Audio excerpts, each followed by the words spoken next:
Selamat sore, ibu-ibu yang terkasih dalam Tuhan, Shalom. Selamat Hari Kartini. Pas sekali hari ini tanggal 21 April adalah Hari Kartini. Bersyukur kita boleh berkumpul bersama di Persekutuan Komisi Perempuan sore hari ini. Mari kita akan mengawali persekutuan kita akan menghadap hadirat Tuhan, kita akan menyembah Tuhan. Kita akan katakan, oleh karena kemurahan Tuhan ku ada saat ini.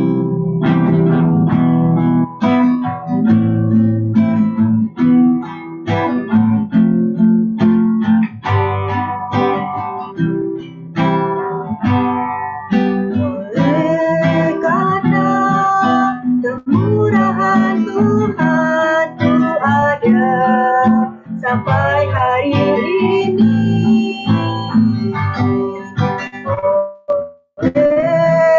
karena kebaikan Tuhan, janji-Mu terjadi bagiku. Aku percaya berkat-Mu atasku kebajikan, kemurahan selalu mengikutiku. Ku puji, ku sembah Kau Tuhan. Oleh karena kemurahan Tuhan ku ada sampai hari ini. Oleh karena kebaikan Tuhan, janji-Mu terjadi bagiku. Aku percaya berkat-Mu atasku melimpah, kebajikan, kemurahan selalu mengikutiku. Ku puji, ku sembah Kau Tuhan. Aku percaya berkat-Mu atasku melimpah, kebajikan, kemurahan selalu mengikutiku. Ku puji, ku sembah Kau Tuhan. Ku puji, ku sembah Kau Tuhan. Mari kita berdoa. Bapa di surga yang kami sembah di dalam nama Tuhan kami Kristus, sungguh kami bersyukur ya Tuhan untuk kesempatan kembali Tuhan berikan kepada kami para perempuan untuk kami boleh bersekutu bersama menghadap hadirat-Mu. Kami bersyukur Tuhan memberikan kesehatan, kekuatan buat kami. Tuhan memberikan kesempatan kami menjalani hari ini dengan baik ya Tuhan. Dan sore hari ini kami mau bersyukur melalui persekutuan koper sore hari ini. Kiranya Tuhan yang memimpin, internet yang kami pergunakan Tuhan mengendalikan. Dan urapi hamba-Mu, Diaken Liane, yang akan Tuhan pakai untuk menyampaikan kebenaran firman Tuhan kepada setiap kami. Melalui firman Tuhan sore hari ini kami rindu ya Tuhan, kami boleh lebih mengenal isi hati-Mu. Kami boleh semakin mengerti rencana dan kehendak Tuhan di dalam kehidupan kami, setiap perempuan-perempuan yang sudah Tuhan percayakan kepada kami, keluarga kami, sehingga kami boleh berperan dengan baik ya Tuhan. Terima kasih, urapi juga hamba-Mu yang akan memimpin pujian, kiranya kami boleh memuliakan Tuhan kami. Terima kasih Tuhan, kami menyerahkan persekutuan sore hari ini hanya di dalam nama Tuhan kami Yesus Kristus.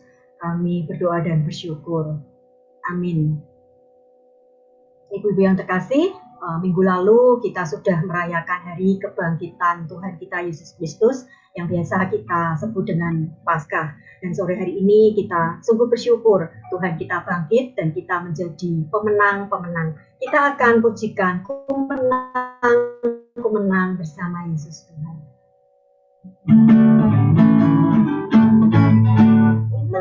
Kumenang bersama Yesus Tuhan. Kumenang di dalam peperangan. Kumenang atas segala setan. Haleluya, haleluya, kumenang.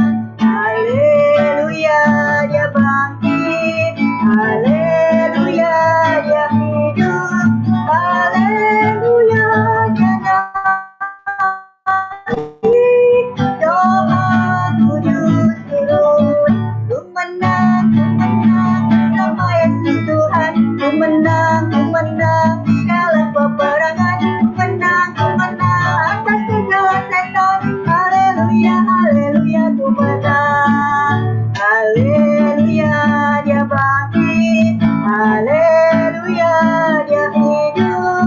Haleluya, dia naik. Roh Kudus turun.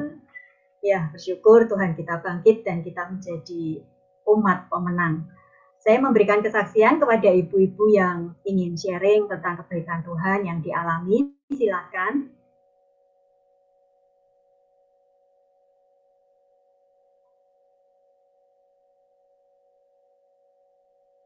Ada ibu-ibu yang ingin sharing?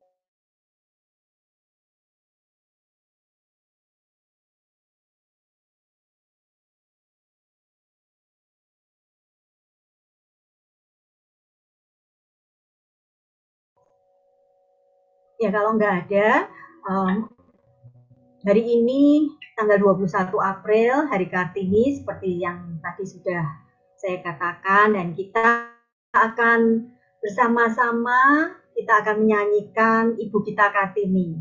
Kita akan menyaksikan YouTube yang akan dinyalakan oleh Saudara Nicholas. Nanti kita di rumah masing-masing kita boleh ikut menyanyikannya.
bersyukur kepada Tuhan yang sudah memberikan kerinduan dan semangat pada R.A. Kartini untuk menjadi pelopor emansipasi wanita atau perempuan.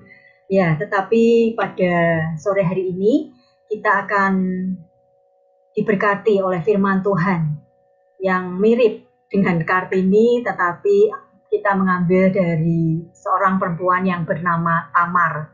Tamar, perempuan yang memperjuangkan haknya. Kita akan belajar firman Tuhan yang nanti akan disampaikan oleh Diaken Liana Handoko.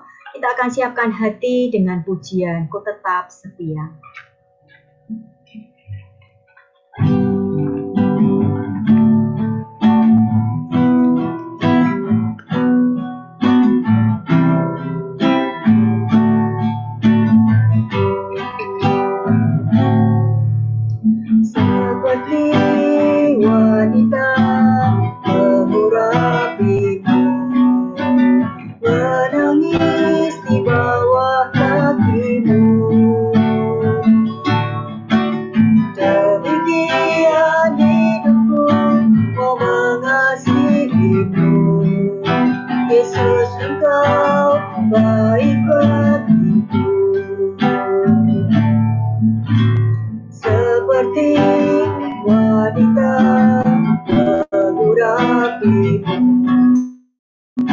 Menangis di bawah kakimu,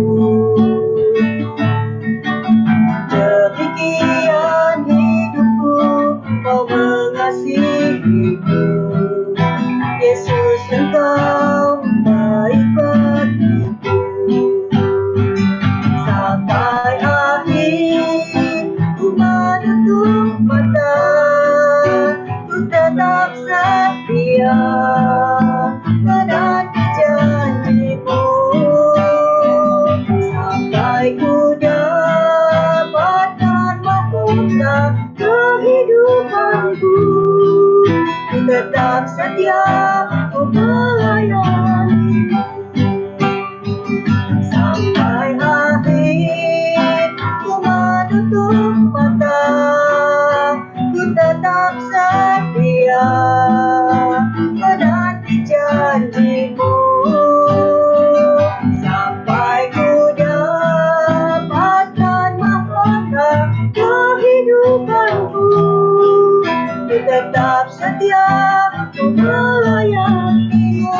Ku tetap setia, ku tetap setia, ku melayani-Mu. Ku tetap setia, ku tetap setia, ku melayani-Mu.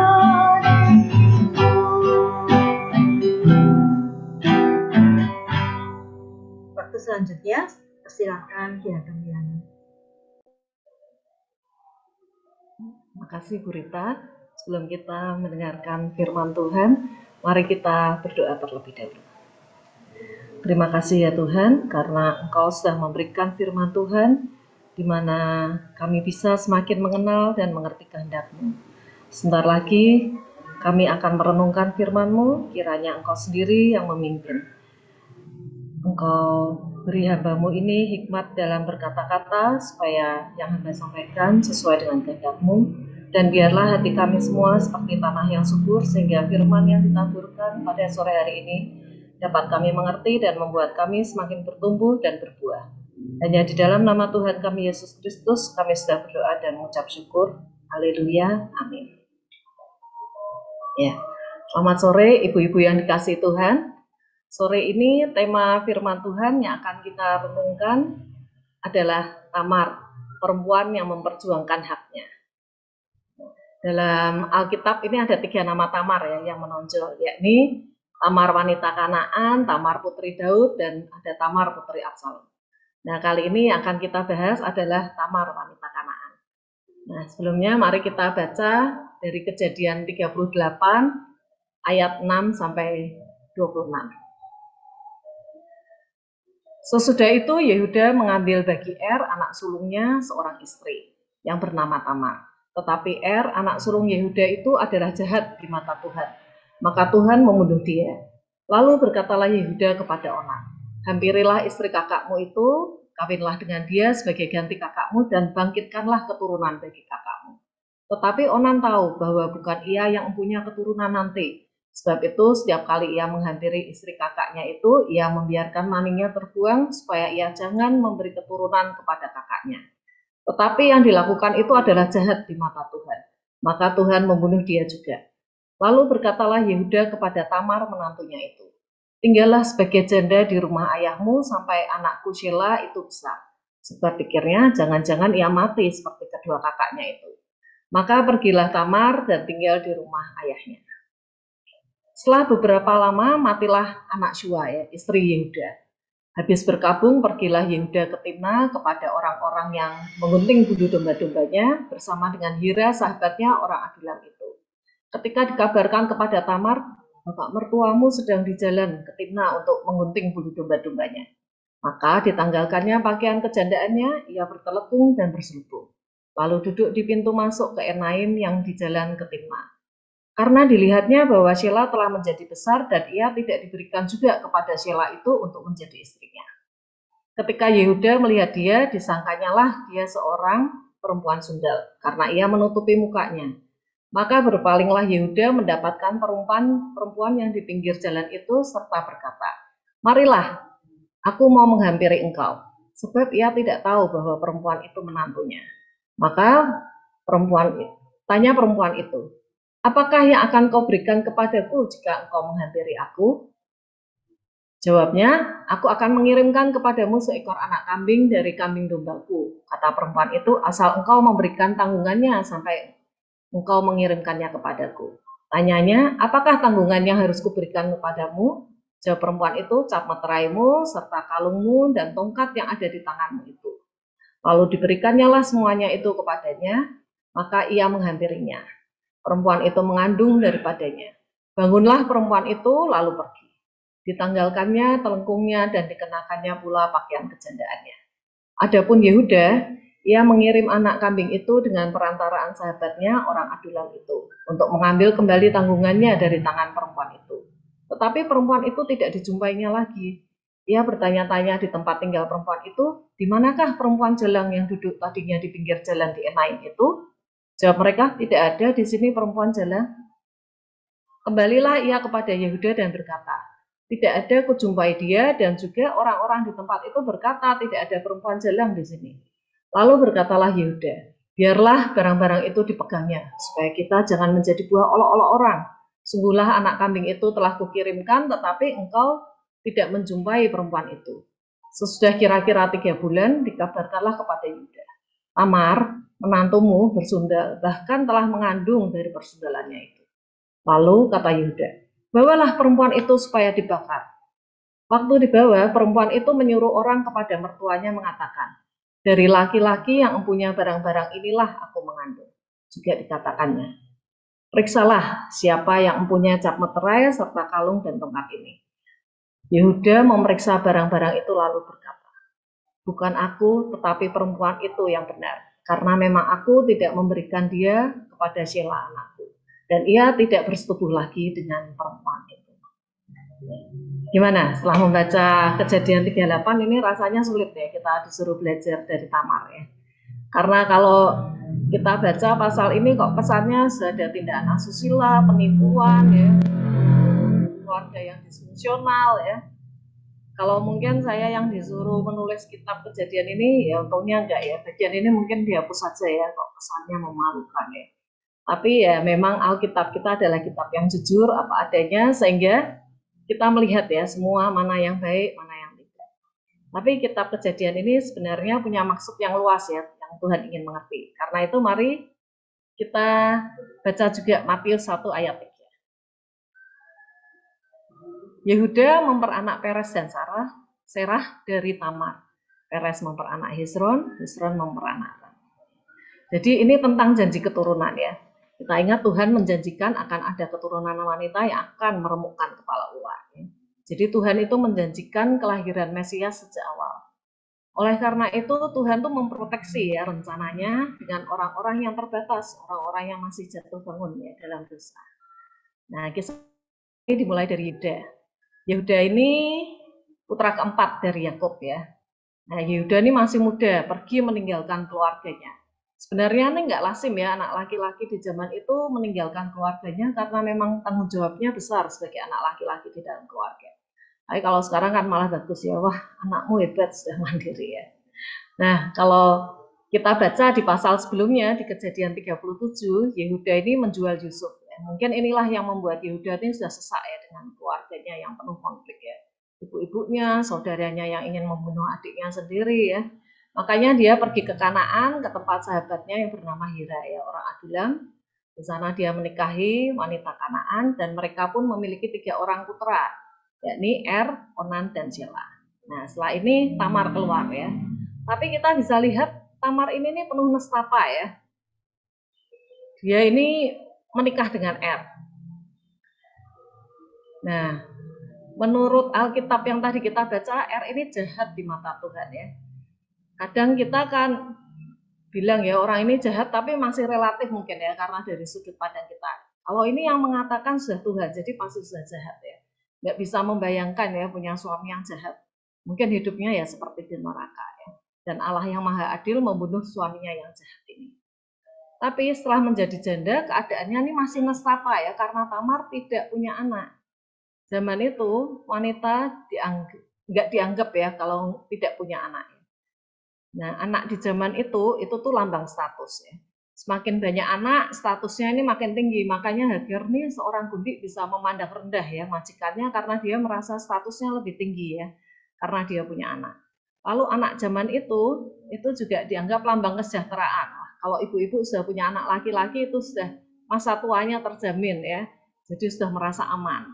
Dan anak zaman itu lambang hidup lebih berarti ya. Makanya Rakel ini pernah ingin mati ya karena tidak punya anak. Hidupnya serasa tidak ada artinya. Nah, jadi Tamar ini mengalami menjadi janda tanpa anak ya. Tapi untungnya ada hukum pernikahan Levirat. Tadi kita baca di ayat 8 ya. Lalu dikatakan Yehuda kepada Onan, hampirilah istri kakakmu itu, kawinilah dengan dia sebagai ganti kakakmu, dan bangkitkanlah keturunan bagi kakakmu. Nah, ingat ya, hukum ini cuma berlaku di zaman itu ya, enggak di zaman sekarang. Kalau sekarang aneh banget ya. Nah, hukum ini tertulis di Ulangan 25 ayat 5-10. Jadi hukum pernikahan Levirat ini kalau suaminya meninggal, tidak meninggalkan anak laki-laki, maka saudaranya ini harus mengambil janda dari saudaranya mati itu untuk melakukan kewajiban perkawinan ipar. Kenapa? Ya di Ulangan 25 ayat 6 itu dikatakan supaya nama itu jangan terhapus dari antara orang Israel. Yang pernah melakukan ini Rut dan Boaz ya, juga melakukan hukum pernikahan Levirat ini. Jadi mestinya hukum Levirat atau perkawinan ipar ini memberi harapan ya untuk Tamar bisa punya anak. Tapi apa yang terjadi? Ternyata Onan, suami keduanya ini munafik ya, jahat di mata Tuhan, itu disebutkan di ayat 10 ya. Onan ini suami keduanya kan mestinya kalau nggak mau sama Tamar bisa menolak. Di Ulangan 25 ayat 9 tuh dikatakan ya, kalau Onan nggak mau menikahi Tamar itu Tamar bisa datang ke hadapan para tua-tua, lalu ambil sepatunya Onan, lalu meludahi mukanya Onan sambil mengatakan, beginilah harus dilakukan kepada orang yang tidak mau membangun keturunan saudaranya. Nah, tapi Onan tuh nggak melakukan ini, ia tetap melakukan perkawinan ipar ya. Ya mungkin ia ingin dilihat sebagai orang yang patuh melakukan hukum Musa, anak yang patuh terhadap orang tua ya, saudara atau adik yang bertanggung jawab ya, supaya para tua-tua menghormati dia ya. Nah, inilah yang membuat Onan munafik dan jahat di mata Tuhan ya. Karena dia tuh ingin kelihatannya baik, tapi ternyata di dalam itu dia jahat sekali ya. Ya ini menghampiri Tamar tuh nggak cuma sekali, kalau kita lihat tadi di ayat 9 ya.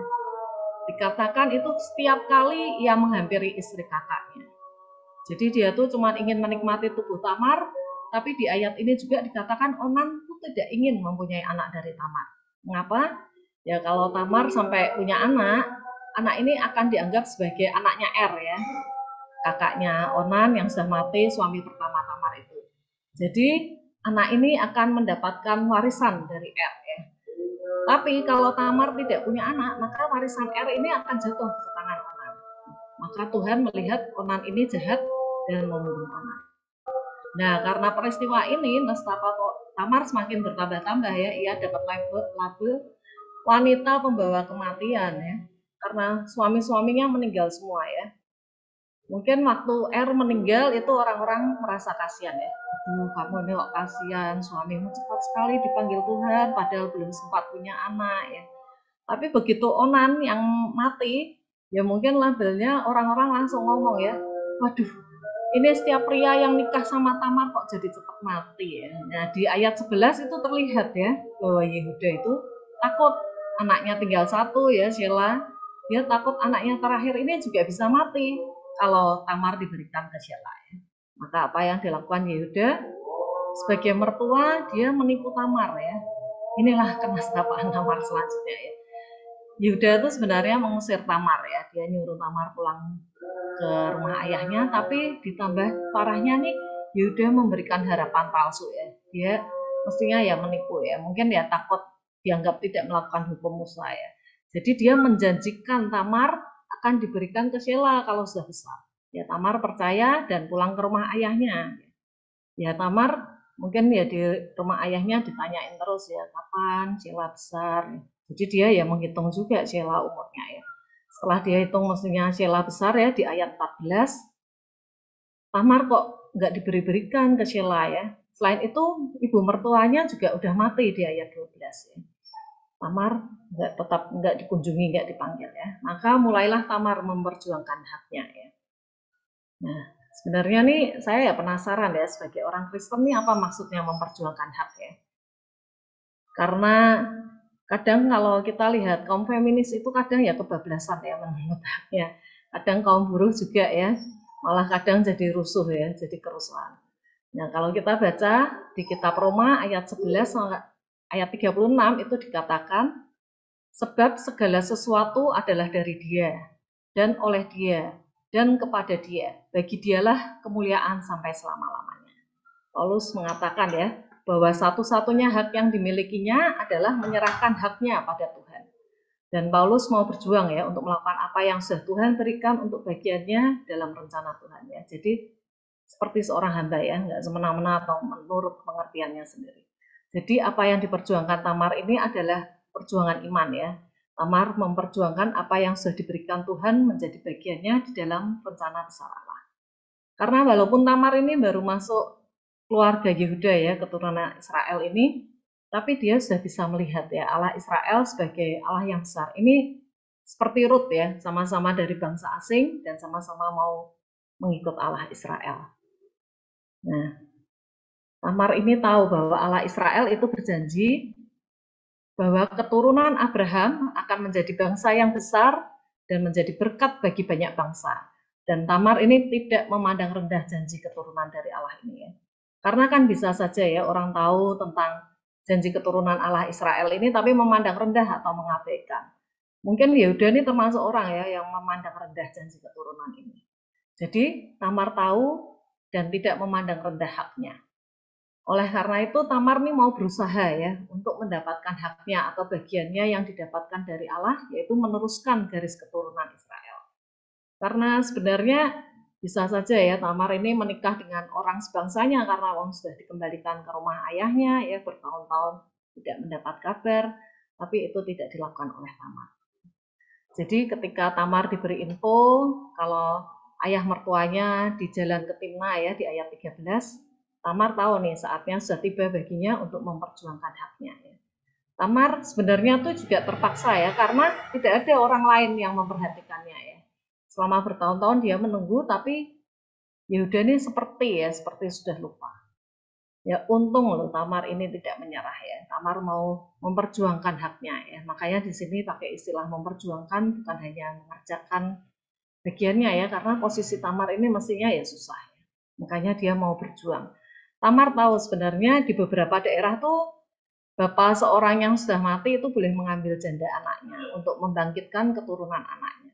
Maka ia bertelekung dan berselubung, menyamar menjadi pelacur dan duduk di pintu masuk ke Enaim yang di jalan ke Timna ya.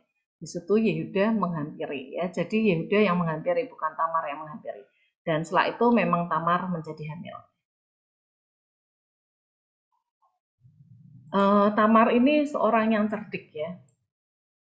Dia dalam memperjuangkan haknya, dia itu meminta alat bukti untuk keturunan ya. Ya, tadi sudah disebutkan cap materai, kalung, dan tongkatnya Yehuda ya. Yehuda yang memberikan aja karena mengira ini pasti pelacur ini yang minta jaminan pembayaran ya. Karena Yehuda kan memang tidak membawa apa-apa untuk pembayarannya ya. Nah, tapi alat bukti ini itu nantinya akan membuat Yehuda sadar ya. Nah, tapi sebenarnya ini nih sangat disayangkan ya, peristiwa ini harus terjadi ya. Sampai Tamar harus pura-pura jadi pelacur segala ya untuk mendapatkan bagiannya atau haknya. Ini sebenarnya terjadi karena Yehuda ini buta ya. Yehuda ini tidak bisa lihat kesalahan anak-anaknya. Ya, ini mungkin perlu saya ingat-ingat juga ya nanti sebagai mertua harus melek ya, nggak boleh buta. Yehuda ini tidak bisa lihat kalau anak-anaknya ini nih matinya karena jahat di mata Tuhan. Dia malah menuduh Tamar yang membawa kematian anak-anaknya. Gara-gara Yehuda buta ya, nggak bisa lihat kesalahan anak-anaknya ini, ia tidak memberikan Tamar ke Shelah, anaknya yang ketiga, karena takut Shelah mati. Nah, inilah yang membuat Yehuda jatuh dalam dosa ya. Lalu Yehuda juga tidak bisa melihat Tamar ya. Dia nggak mengenali Tamar, dia mengira Tamar seorang pelacur, tapi yang lebih parah, Yehuda ini nggak bisa lihat Tamar sebagai wanita yang dipakai Tuhan untuk memenuhi janji keturunan ya, malah diusir ya. Bahkan nantinya ini Tamar yang dipakai Tuhan untuk menyadarkan Yehuda. Ya, yang ketiga ini Yehuda ini nggak bisa lihat dosa-dosanya sendiri ya, jadi dia lihat selumbar di mata saudaranya, tapi belok di matanya dia nggak kelihatan ya. Dia ini menghukum Tamar karena bersundal tanpa menyelidikinya dulu dan menghukumnya dengan sangat berat ya, yaitu dengan membakarnya. Mestinya tuh biasanya dirajam batu ya. Yehuda itu bisa menjatuhkan hukuman yang berat untuk Tamar, tapi nggak bisa lihat dosanya sendiri ya. Dia padahal juga melakukan persundalan. Dia ini buta karena ingin segera ya melenyapkan Tamar ya.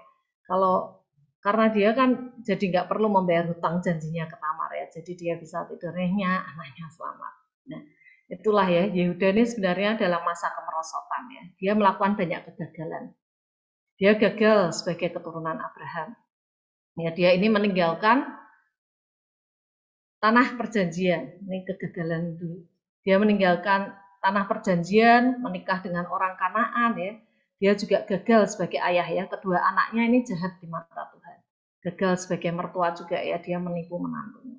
Tapi yang indah, Tuhan tidak gagal dalam membentuk Yehuda menjadi alat di tangannya. Dengan cara apa? Dengan cara memakai Tamar. Ya, Tamar dipakai Tuhan ya. Tamar ini menjadi jalan bagi pertobatan Yehuda. Itu ada di ayat 26. Pertobatan Yehuda ini mestinya seperti pertobatan Daud ya. Mereka sama-sama terlibat dalam skandal seks. Mereka sama-sama buta ya. Jadi waktu Daud mendengar Nabi Nathan bercerita tentang si kaya yang mencuri domba si miskin, Daud marah dan menghukum dengan berat orang kaya itu ya, dengan menghukum mati dan disuruh mengganti 4 kali lipat. Biasanya pencuri domba itu hanya disuruh mengganti ya, nggak sampai harus dihukum mati. Nah, seperti yang dilakukan Yehuda ya. Juga seperti Daud yang langsung terhentak ya, begitu mengetahui dosanya, Daud langsung mengaku dosa dan bertobat. Demikian juga Yehuda ya. Setelah Tamar menunjukkan alat buktinya, Yehuda langsung menyatakan bahwa Tamar benar. Ya, ia mengakui dosanya karena tidak memberikan Tamar ke Shelah. Kita bisa lihat bukti pertobatan Yehuda, dia tidak bersetubuh lagi dengan Tamar ya di ayat 26. Dan kalau kita mau lihat di Kejadian 44 ayat 18 sampai 34, Yehuda ini membela Benyamin mati-matian ya, sehingga Israel bisa tinggal di Goshen di Mesir, dipisahkan dari Kanaan ya. Ini menunjukkan Yehuda kembali ke bangsanya, kembali ke Allah Israel ya. Ya, Allah menginginkan pertobatan ya, dan hasil pertobatan Yehuda ini Allah berkenan ya. Kita bisa lihat berkat-berkat Yakub yang diberikan kepada Yehuda ya di Kejadian 49 ayat 8 sampai 12 ya. Yehuda, engkau akan dipuji oleh saudara-saudaramu, tanganmu akan menekan tengkuk musuhmu, kepadamu akan sujud anak ayahmu. Ya, Yehuda adalah seperti anak singa, setelah menerkam engkau akan naik ke suatu tempat yang tinggi ya. tongkat kerajaan tidak akan beranjak dari Yehuda ataupun lambang pemerintahan dari antara kakinya. Kita bisa lihat ya keberkenanan Tuhan setelah Yehuda bertobat. Nah, tapi mungkin kita masih sulit ya melihat cara kerja Tuhan memakai Tamar ya, seorang Kanaan ini ya. Cara yang dipakai Tamar pun mungkin kita susah menerima ya, kok dengan cara menipu, pura-pura jadi pelacur segala ya.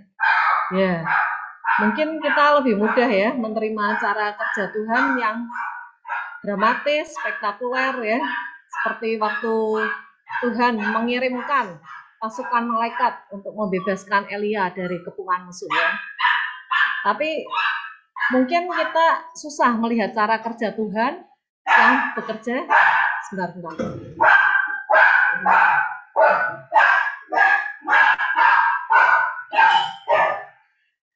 Tempatnya heboh banget ya.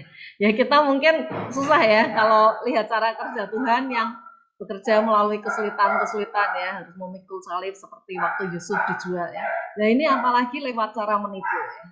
Tapi disinilah kita belajar percaya tentang kedaulatan Tuhan ya. Yang pasti Tuhan itu begitu besar kasihnya kepada anak-anaknya yang sering jatuh bangun dalam dosa ya. Anugerah Tuhan itu tidak pernah menyerah kepada orang-orang yang masih berdosa. Ya, kita mungkin seperti Yehuda ya, yang bisa hancur jika tidak dijagai Tuhan. Ya. Atau mungkin ada yang seperti Tamar, baru mulai mengenal Allah Israel ya. Masih sebagai bayi rohani yang jalannya masih miring-miring ya. Mungkin kita ingat waktu anak atau cucu kita ya belajar berjalan masih miring-miring, tapi kita tetap memuji hebat ya. Karena kita yakin itu akan membuat kakinya semakin kuat, nantinya akan berjalan dengan baik ya. Nah mungkin saya akan tambahkan sedikit cerita Naaman supaya kita bisa melihat lebih jelas kondisi Tamar ya. Naaman ini sudah menerima Tuhan ya, seperti Tamar masih bayi rohani. Dia minta tanah untuk tempat dia berdoa nanti waktu kembali ke negerinya. Nah ini kan sebetulnya masih pemikiran yang terbatas ya, karena Tuhan itu ada di mana-mana. Tapi Elisa membiarkan dan mengatakan pergilah dengan selamat. Tapi beda ya dengan Gehazi asistennya ya, ini asisten hamba Tuhan nih, yang menipu, meminta uang atau talenta ya, dan pakaian ke Naaman. Elisa tidak mengatakan pergilah dengan selamat, tapi kusta Naaman pindah ke Gehazi. Nah, jadi mari kita juga mau melihat ya cara kerja Tuhan memakai Tamar ya, seorang perempuan yang dengan segala keterbatasannya mau dipakai Allah ya, mau memperjuangkan apa yang menjadi hak atau bagiannya dalam rencana besar Allah. Dan apa yang didapat Tamar, Allah memberinya kehormatan dengan menjadi seorang ibu ya dalam sejarah awal dari keluarga duniawinya. Tamar adalah perempuan pertama yang terdaftar dalam silsilah Yesus Kristus ya dari 5 perempuan itu. Nah, mari ibu-ibu di hari Kartini ini kita mau terus berjuang ya atas hak atau bagian yang diberikan Tuhan untuk kita dalam rencana besar Allah. Amin. Saya serahkan kembali kepada Ibu Rita. Ya, terima kasih Diakan Liana untuk firman Tuhan yang sudah disampaikan pada sore hari ini. Mari ibu-ibu kita menjadi perempuan-perempuan yang peka terhadap suara Tuhan. Perempuan-perempuan yang mengerti bahwa rencana dan kehendak Tuhan yang terjadi di dalam kehidupan kita pasti sangat baik. Dan kita melihat Tamar, pada akhirnya dia dipilih Tuhan untuk menjadi salah satu keturunan yang melahirkan Yesus Kristus Juru Selamat kita. Ya, kita akan mendengarkan pengumuman yang sore hari ini akan disampaikan oleh Ibu Indriati.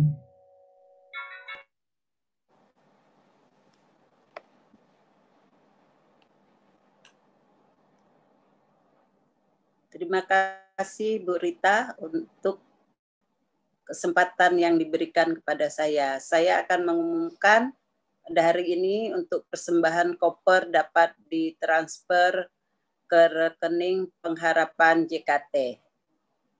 Pengumuman kedua, barang-barang yang Ibu pesan, snack atau makanan yang kemarin dari PGMW 1 sudah ada di gereja.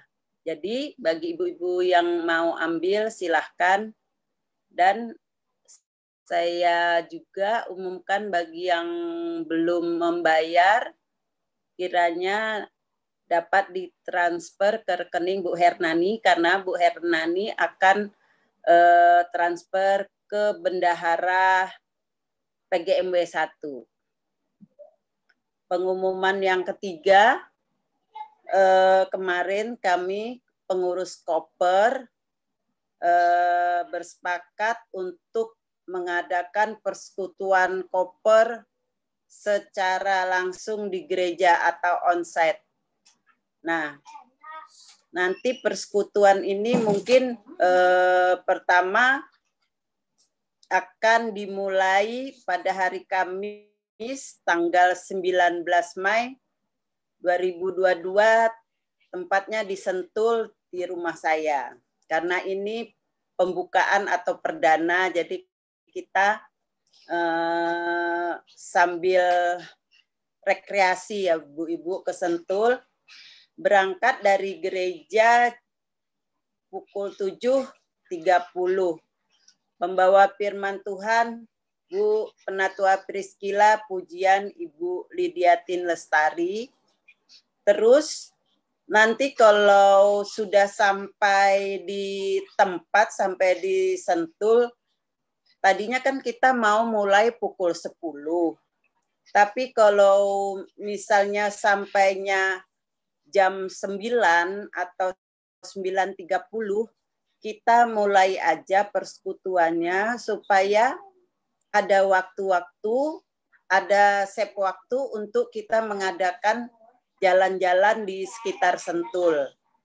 Nanti di sekitar Sentul itu kita mungkin cari spot-spot tempat yang bagus untuk foto-foto. Karena di persekutuan ini kan kita sudah makan, jam 12 kita udah makan besar gitu ya.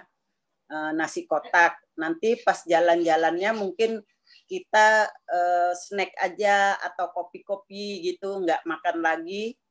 Jadi untuk jalan-jalannya itu kita pakai uang sendiri-sendiri. Karena pas makan jam 12 kan kita udah makan di tempat dengan keuangan. Tadinya kan untuk ngambil dari kas gereja, tapi nggak usah, biar saya yang, karena saya yang ngundang, jadi saya yang harus mengeluarkan uang untuk konsumsi. Nah, jadi nanti kita jalan-jalan, kita masih cari tempat mana yang paling bagus untuk kita kunjungin. Nanti setelah saya mendapatkan tempat, baru nanti kita share di koper bahwa tempatnya cari yang bagus. Nah, kalau misalnya kemarin juga ada obrolan, kalau nanti kita onset, misalnya yang jauh, misalnya kayak Buhana, yang misalnya tempatnya macet, apakah kita perlu ada online juga? Misalnya tetap masih ada online, jadi kayak kita hari Minggu gitu, ada di rumah, ada di gereja, mungkin nanti kita minta Bu Yaya gitu yang bantu.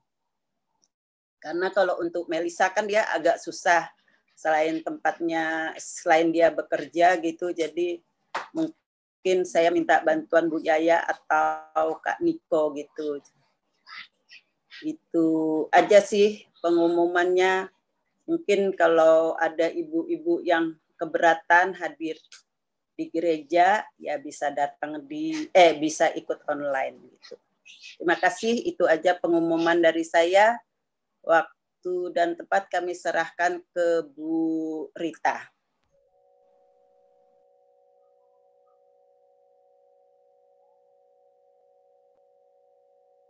Terima kasih Bu Indriati untuk pengumuman yang sudah disampaikan. Ya ibu-ibu, siapkan hati untuk kita boleh bersama-sama bersekutu onsite di Sentul tanggal 19 Mei. Catat tanggalnya. Nanti daftar ke Ibu Bambang ya, nanti akan di-share di grup koper. Kita akan menaikkan doa-doa syafaat pada sore hari ini. Ya, kita akan mengucap syukur untuk firman Tuhan sore ini. Kita berdoa untuk jemaat yang sakit. Kita juga berdoa untuk para perempuan kiranya semakin bijak dan kuat. baik jasmani terlebih rohani dalam menjalankan peran kita masing-masing. Kita juga berdoa untuk semua program dan rencana yang sudah disusun dari majelis dan seluruh pengurus komisi GKMI Pengharapan. Terakhir kita berdoa untuk perdamaian dan kerukunan di Indonesia dan juga antara Rusia dan Ukraina.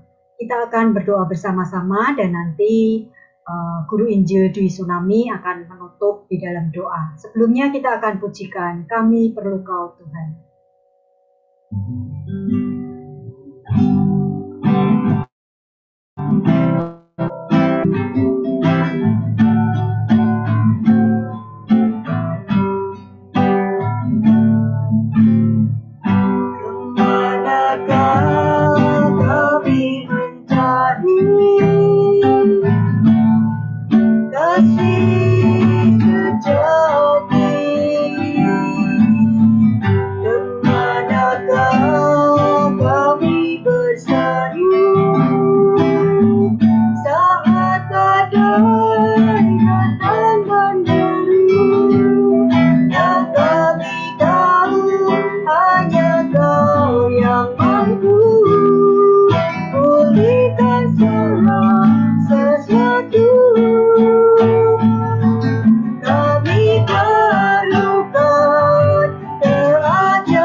Mari kita berdoa.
Tuhan Yesus, terima kasih untuk sore hari ini. Kami boleh ya Tuhan menikmati persekutuan Komisi Perempuan. Tuhan tolong kami untuk semakin hari semakin bertumbuh di dalam pengenalan akan Engkau melalui setiap firman yang kami dengarkan. dan kami boleh menerapkannya di dalam kehidupan hari lepas hari. Terima kasih untuk pembelajaran demi pembelajaran yang Tuhan berikan kepada kami. Kami mengucap syukur untuk hamba-Mu Ibu Rita yang telah Tuhan pakai untuk melayani Engkau sebagai pemimpin pujian atau sebagai pemimpin dari Komisi Perempuan ini. Kiranya Tuhan tolong dan berikan hikmat-Mu selalu kepada Ibu Rita. Juga untuk Ibu Bambang ya Tuhan yang juga membimbing dan memimpin Komisi Perempuan, supaya Tuhan juga berkati Ibu Bambang dengan hikmat dan kebijaksanaan dari Tuhan. Tuhan berkati keluarga Ibu Rita, keluarga Ibu Bambang, sehingga keluarga-keluarga Ibu Rita dan Ibu Bambang akan menjadi garam dan terang bagi sekitarnya. Kami mengucap syukur untuk Ibu Yaya yang Tuhan pakai sebagai saluran berkat rohani pada sore hari ini. Tuhan berkati Ibu Yaya ya Tuhan dalam pelayanannya di dalam rumah tangganya. Kami juga mengucap syukur untuk Ibu Dani, untuk Ibu Lucy. Tuhan berkati ya Tuhan Bu Dani dan Bu Lucy. Kiranya keluarga-keluarga Bu Dani, Bu Lucy, keluarga besar Bu Dani ya Tuhan akan semakin dipakai untuk hormat dan kemuliaan bagi nama Tuhan. Dan Tuhan memberkati keluarga besar ini yang senantiasa setia melayani Tuhan.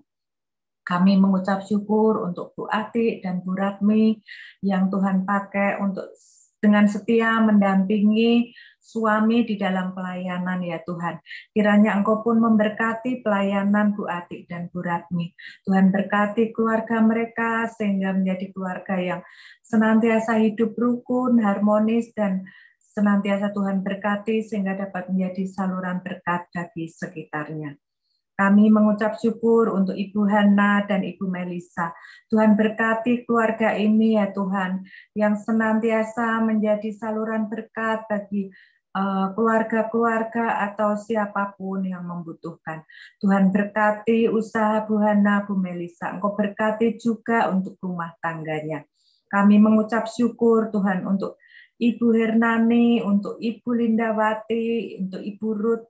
Tuhan Engkau memberkati keluarga-keluarga mereka ya Tuhan, supaya keluarga-keluarga ini makin diteguhkan dan dikuatkan oleh Tuhan di dalam iman kepada Tuhan Yesus Kristus. Tuhan berkati dengan berkat-berkat yang limpah dan Tuhan berkati dengan keteguhan hati, kekuatan rohani untuk menghadapi hari-hari ke depan. Kami mengucap syukur untuk Ibu Juli, Ibu Retno, Ibu Hendra. Tuhan berkati ya Tuhan keluarga Bu Yuli, Bu Retno, Bu Hendra, agar menjadi keluarga yang senantiasa Tuhan pakai untuk melayani Tuhan. Senantiasa Tuhan pakai untuk memikirkan apa yang terbaik buat pelayanan, maupun terbaik untuk keluarga mereka sendiri. Terima kasih Tuhan, kami juga mengucap syukur untuk Ibu Erni, untuk Ibu Sunaryati, dan mungkin ada ibu-ibu lain yang menghadiri persekutuan pada sore hari ini yang tidak bisa hamba sebutkan. Tuhan Engkau memberkati ya Tuhan. Engkau tidak akan melepaskan pengawasan-Mu dari saudara-saudara kami ini. Engkau berkati keluarga Bu Erni agar senantiasa teguh di dalam Tuhan. Engkau berkati Ibu Sunaryati agar senantiasa Bu Sunaryati dilimpahi dengan sukacita di hari masa usia indah beliau ya Tuhan.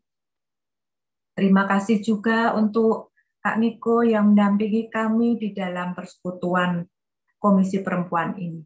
Tuhan berkati Kak Niko sehingga Kak Niko akan semakin hari semakin dipakai untuk kemuliaan nama Tuhan.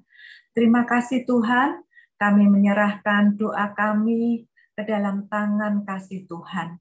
Biarlah kiranya damai sejahtera-Mu hadir di dalam hidup kami, melimpah atas hidup kami, dan kami dapat membagikan damai sejahtera yang Tuhan berikan kepada sekitar kami, terkhusus kepada keluarga kami. Dalam nama Tuhan Yesus kami menaikkan doa kami. Amin. Kita nyanyikan Bapa terima kasih. Bapa terima kasih. Bapa, terima kasih.